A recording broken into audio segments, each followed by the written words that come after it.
So I found this out of oneangrygamer.net. It's a pretty good site to check out if you're looking for good material. Goblin Slayer completely absent from Crunchyroll's anime award nominations. So every year Crunchyroll does this thing where they just kind of highlight certain things like best fight scenes, best animes, best anime boy, best anime girl, blah, blah, blah. And there's one notable anime missing from every single category, Goblin Slayer. Goblin Slayer is pretty popular.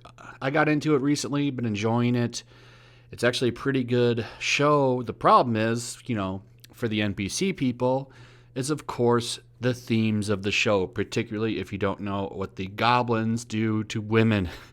If you don't know what that is, take a minute, go look that up. Just look up Goblin Slayer controversy, and you will find everything you need to know. But the bottom line is, the NPCs don't like that stuff. They hate it. They don't like it. And admittedly, Crunchyroll picked a lot of them to be the judges. Now take a look here at some of the pea hats, colored hairs, fedoras, this guy. And here we go again. Here we go. There you go. Look at that. Look at these judges. You think they're going to let Goblin Slayer in there? No. Even though probably some of them, I would say, probably like it. So it's nowhere listed on any single one of these awards. I checked all of them. There's no Goblin Slayer anywhere. So we can take a look here. They kind of break down some stuff here that is pretty good.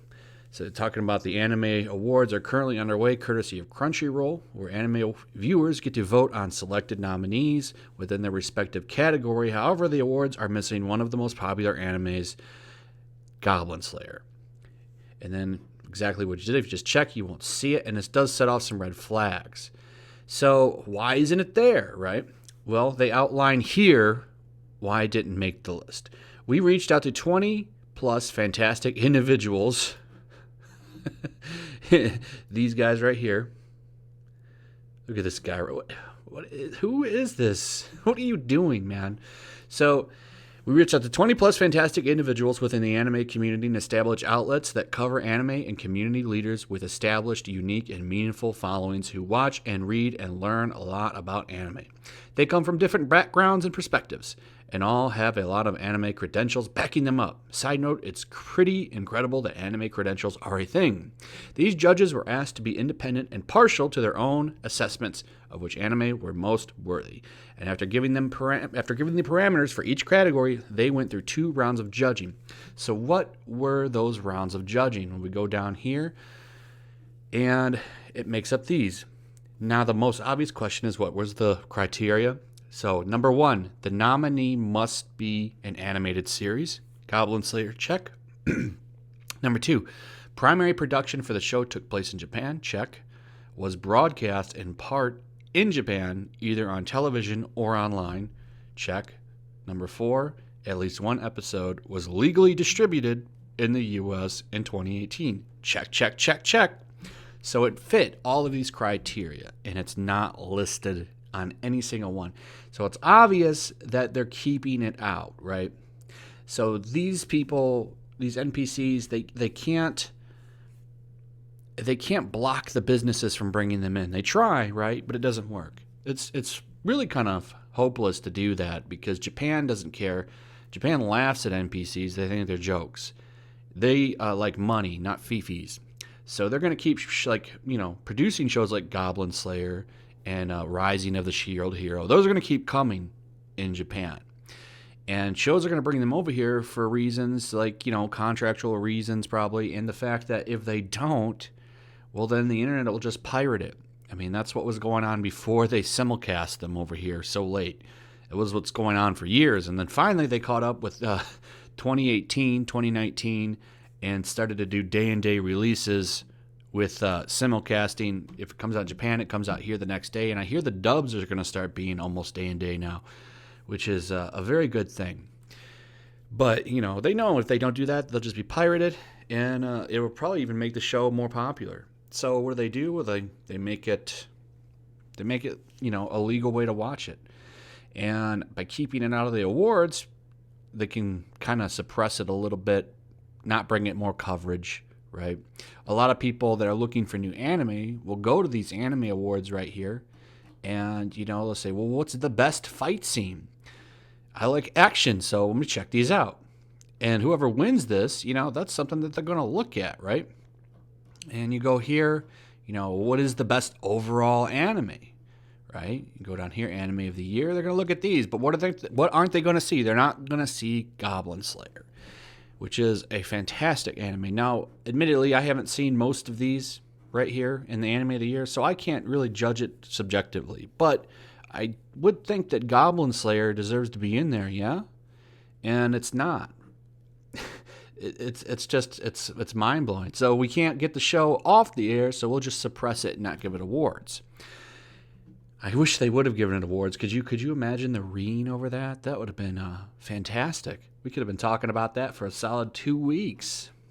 So I like it down here. They show actually some popular average rating, 195 for Megalobox here. 195 5 stars. And Goblin Slayer actually has 363 5 stars. And a little bit more in the ratings. These 1 stars, these are the people from Twitter. Same with the 2-star people. They actually break stuff down pretty good. If you want to check this out, I'll link it in the description so that you guys can see it for yourself. A couple of other things I just wanted to touch on that aren't worth really big videos is this Sony censoring stuff again. So Conception Plus censors touch communication mode on PS4. Sony has just been really going downhill lately. And if you want to know why that is, let me tell you real quick if you're interested. Sony actually moved all of their entertainment PlayStation stuff, I think the whole entertainment section, to San Francisco or San Diego, California. I'm pretty sure San Francisco, though. So the people that live in San Francisco are also dictating what Japan gets, because it's not just the American division anymore. They moved it all to San Francisco, and San Francisco is pretty much the capital of NPCs. It's like if there was a nation of NPCs, San Francisco would be like the capital of that nation. So I really find it interesting and funny that they pretty much now can censor Japan, right? Isn't that a weird backwards world? That's just a strange thing that I bet is just really irritating them. But then again, so console gaming in Japan is kind of almost dead. They're really into mobile gaming and stuff like that. So it's weird, but kind of funny at the same time. This is gonna really hurt PlayStation. I would honestly look, probably Xbox is gonna be bigger if you're into consoles next generation. Of course, I'm more into PC now anyway. So, and then there was one more thing that when I was kind of looking around here, Dead or Alive had to reduce costume damage or it couldn't be sold in stores. So if you don't know what's going on, they actually censored the game a little bit. Now, what's Dead or Alive always been known for? It's girls, right? And they actually covered them up a little bit more and censored them. And now they're like fixing the battle damage and stuff. They're making it worse. It's really funny to me that Dead or Alive is bowing and taking the knee to people who aren't even going to buy their games, which is funny to me. So those are just some quick stories I wanted to touch on. And I also found this funny thing. You can go ahead and read that title and search that if you want. So that's pretty much it. The Goblin Slayer is a sad thing, seeing that not get an award. But what can we do? What can we do?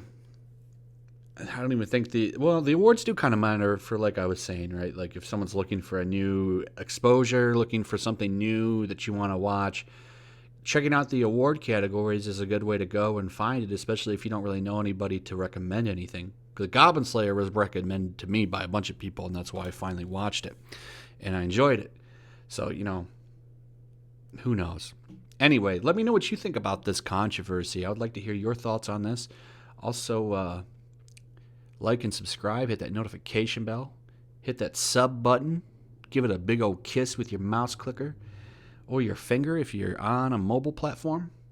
And yeah, that's pretty much it. Check out my links in the description. Got a link to my Streamy, Patreon, and my Twitch. That's it. I'll see you guys.